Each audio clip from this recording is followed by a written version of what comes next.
blessed weekend to all and happy fiesta. Actually, I should say this is also our feast. In fact, we're celebrating it, di ba?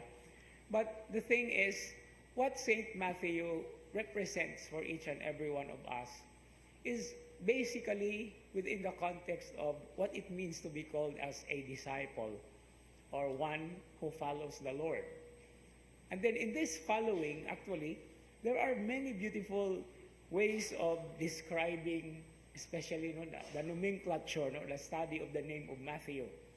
Okay, Matthew the meaning of Matthew's name is actually the gift of God or the gift of the Lord. So this giftedness is basically at the heart of what we are celebrating. In fact, the very gospel that we have read, the very gospel that St. Matthew wrote and compiled, is actually his gift to us. And this giftedness is seen within the perspective of the Son of God who gave his Son, first of all, to all of us, to everyone, to all the world. And how does St. Matthew use this perspective? It is beautifully studied that it started at the very beginning. After the genealogy, Jesus is practically, in reference to the prophet Isaiah's message and prophecy of the Messiah, who is Emmanuel, God with us.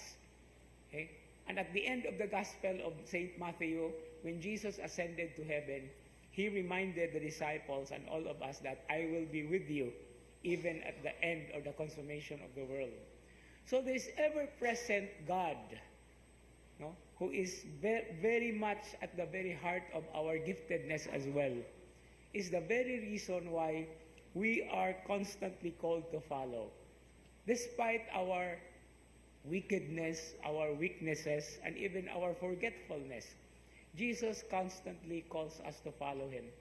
And another meaning of the name of Matthew is connected with the word, the Greek word which means disciple, mathetes, the one who follows. And this is what we are.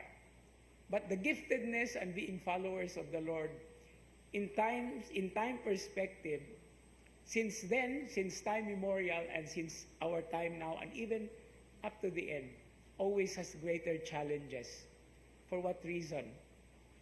I'm wearing red because St. Matthew was martyred.